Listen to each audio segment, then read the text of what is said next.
Step into Value Zone. Value Zone. Hypermart. Button చెరు. Hello Ram గారు. Hi నారాజు.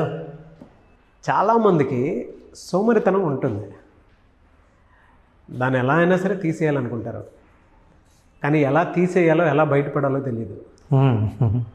ఒక మనిషి స్టేట్ ఆఫ్ మైండ్ అలా ఎందుకు మారిపోతుంది, దాని నుంచి ఎలా బయటపడాలంటారు? నారా, సోమరితనం అంటే మనకు ఎన్ని ఏళ్ల నుంచో మనిషి పుట్టుక నుంచి సోమరితనం ఉంది.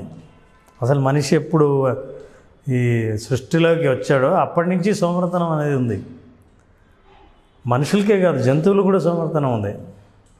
అసలు సోమరితనం అంటే ఏంటంటే, ఒక పని చెయ్యగలిగిన సమర్థత ఉన్నా చెయ్యడానికి ఇష్టం లేకపోవడమే సోమరితనం. అంటే ఏదైనా చేయగలుగుతారు కానీ చేయకుండా ఉంటారు, అందుకని సోమరితనం ఉంటాం. అంటే మన పురాణాల నుంచి పెద్దవాళ్ళ దగ్గర నుంచి ఎప్పటి నుంచో అందరూ ఆ సోమరితనానికి వ్యతిరేకంగా, సోమరితనం ఉండకూడదు, సోమరితనం నుంచి బయటపడాలి, సోమరితనం వదిలిస్తుంటేనే తప్ప మనం జీవితంలో పైకి రాము, మనం ఇట్లాంటి చాలా విషయాలు వింటూనే ఉంటాం. కానీ సోమరితనం మాత్రం ఎప్పుడు కంటిన్యూ అవుతూనే ఉంటుంది. సోమరితనం నుంచి బయటపడాలని, ఎలా బయటపడాలో వెతికే వ్యక్తులు కూడా మనకు కనిపిస్తూనే ఉంటారు. సో సోమరితనం is a part of our body, but our life DNA. యాక్చువల్గా టెక్నాలజీ లాంగ్వేజ్లో నాగరాజు చెప్పు, సోమరితనం సాఫ్ట్వేరా హార్డ్వేరా? సాఫ్ట్వేర్ కాదు, హార్డ్వేర్. బికాస్ మన బ్రెయిన్స్ డిజైన్ లైక్ దట్. మన బ్రెయిన్ కూడా తన ఎనర్జీని ఎప్పుడూ సేవ్ చేసుకోవడం కోసం ఆలోచిస్తుంది. ఎనర్జీని ఊరికే ఖర్చు చేయదు. తెలివిగా ఎలా ఆలోచించాలి, షార్ట్కట్లో ఎలా పోవాలి, డెసిషన్స్ గతాన్ని ఎక్స్పీరియన్స్ బేస్ చేసుకునే డెసిషన్స్ ఎట్లా తీసుకోవాలి, ఇప్పుడు కొత్తగా ఆలోచించక్కర్లేదని ఆలోచించడానికి టైం వేస్ట్ చేయదు. చాలా సింపుల్గా ఇమ్మీడియట్గా మనం డెసిషన్ తీసుకుంటుంటాం. బికాస్ ఆఫ్ దట్ లేజీనెస్ అనేది it's by nature of the body. అయితే అట్లని మనం లేజీనెస్ని సపోర్ట్ చేయట్లా. నీకు తెలుసా, లేజీనెస్ని అడ్డం పెట్టుకొని కొన్ని వేల కంపెనీలు బిలియన్స్ ఆఫ్ డాలర్స్ ఎర్న్ చేస్తున్నాయంటే నమ్ముతావా? I will tell you what. Steve Jobs Apple phone కనిపెట్టాడు.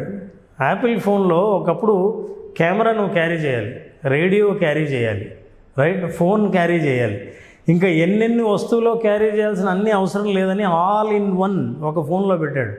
సో మనిషి ఏంటి, ఇన్ని క్యారీ చేయడం ఎందుకు, మనకి ఈజీ కదా అని ఎప్పుడు అనుకున్నాడో ఫోన్కి విపరీతమైన డిమాండ్ వచ్చింది, స్మార్ట్ ఫోన్ వచ్చింది. జెఫ్ బెజోస్, అమెజాన్ CEO, ఏం చేశాడు, పుస్తకాలు మనిషి ఇంటికి నుంచి బయటికి లేచి వెళ్ళి పుస్తకాల షాప్కి వెళ్ళి పుస్తకాలు కొనుక్కొని వచ్చి చదివి, ఇదంతా లేజినెస్ బాగా ఇష్టపడతారు కాబట్టి ఆన్లైన్ ఎట్లా కొనాలి. Now online business everything is the same. ఈ pizza delivery is it not a laziness? మనిషి లేజినెస్ని అడ్డం పెట్టుకొని దాన్ని ఉపయోగించుకొని కంపెనీలు స్టార్ట్ చేసి ప్రాఫిట్ పొందుతున్న ఎన్నో ఆర్గనైజేషన్స్ ఉంటే మన లేజినెస్తో మనం నష్టపోతున్నాం. Think about many organisations. మీరు టీవీ తీసుకోండి, you take all web series, everything. ఈరోజు మొబైల్ ఫోన్ మనం వాడే టీవీకి రిమోట్ కూడా it is a part of our laziness. వెళ్ళి టీవీ దగ్గరికి వెళ్ళి మార్చాల్సిన అక్కర్లేదు, ఇక్కడ కూర్చొని ఛానల్ మార్చవచ్చు. సో ఇవన్నీ ఏం చేశాయంటే పెద్ద బిజినెస్ మాఫియా మనిషికి ఉన్న లేజినెస్ని అడ్డం పెట్టుకొని బిజినెస్ని స్టార్ట్ చేసి వాళ్ళందరూ లాభాలు పొందుతుంటే మనం ఆ లేజినెస్ వల్ల డెవలప్ కాకుండా ఇన్స్టంట్ గ్రాటిఫికేషన్తో, ఇమ్మీడియట్గా వచ్చే ప్రయోజనాలతో, ఆన్ ద స్పాట్ ఏ పని అవుతుందో ఆ పనితో వెంటనే మనం దాని ప్రయోజనాలు పొందుతున్నాం. మనిషి లేచి బంధువుల్ని కలవాలి, మనుషుల్ని కలవాలి, ఫ్రెండ్స్ని కలవాలి, ఫంక్షన్స్కి వెళ్ళాలి, ఒక ఊరికి ప్రయాణం చేసి మన మానవ సంబంధాలని డెవలప్ చేసుకోవాలి. కానీ మార్క్ జుకర్బర్గ్ తెలుసు, ఇదంతా లేచిపోయి అందరూ సోమరితనం, అందరూ పూర్తిగా ఉపయోగించుకోలేరు. సింపుల్ ఏంటంటే ఫేస్బుక్ అనేది ఒకటి మనకి పెడితే ఆ ఫేస్బుక్లో మనుషులను కలిసి హ్యాపీగా వాళ్ళు ఈజీగా దాన్ని ప్రిఫర్ చేస్తారు. ఎందుకు ఇవన్నీ పాపులర్ అయ్యాయి నేను చెప్పినవన్నీ?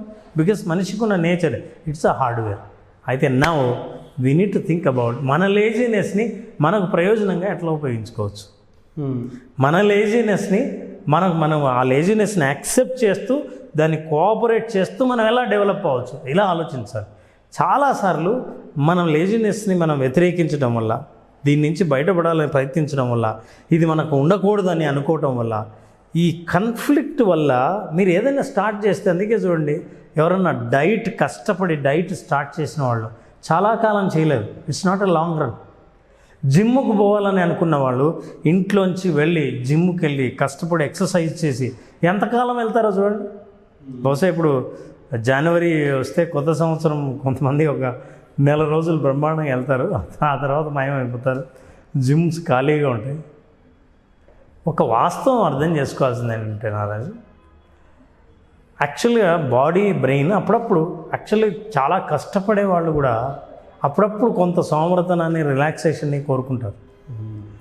ఇవన్నీ యాక్సెప్ట్ మనం చేసినప్పుడు ఇప్పుడు how we develop our strategy, ఇది మన జీవితంలో భాగమే అని అంగీకరించిన తర్వాత దీన్ని మనం వాడుకొని మనం ఎట్లా డెవలప్ అవ్వాలి, అది చాలా ఇంపార్టెంట్.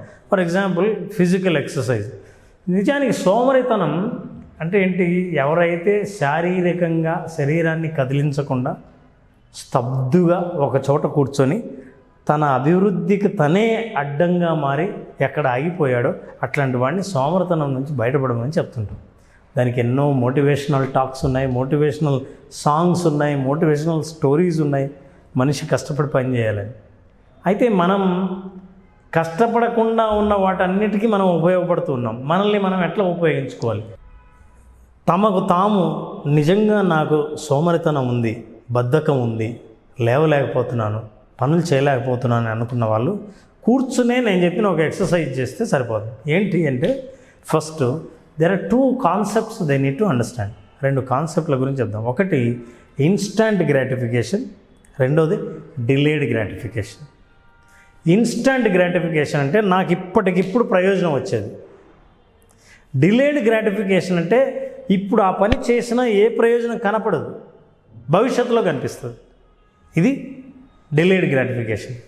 అయితే మనిషి డెవలప్మెంట్ దేని మీద ఆధారపడి ఉందంటే డిలేడ్ గ్రాటిఫికేషన్ మీదే ఆధారపడి ఉంది. ఇమ్మీడియట్ ప్రయోజనము, తృప్తి, మొత్తం పంచేంద్రియాలు ఆనందించేది ఇన్స్టాంట్ గ్రాటిఫికేషన్. ఈ 2 అర్థం చేసుకుంటే, ఫర్ ఎగ్జాంపుల్ మనం అర్థం చేసుకోవాలంటే ఇన్స్టాంట్ గ్రాటిఫికేషన్, మీరు పొద్దున్నే జిమ్కి వెళ్ళాలనుకున్నారు, మొబైల్ ఫోన్ తీస్తే ఏదో ఒక రీల్ కనపడింది, రీల్ చూస్తాడు, అంతటితో ఆగడు, పైన ఇట్లా అంటాడు, చాలా బాగుంటుంది, ఇంకా బాగుంటుంది, ఇంకెవరిదైనా వస్తుందేమో అని చూస్తాడు, వాళ్ళది లైక్ చేస్తాడు.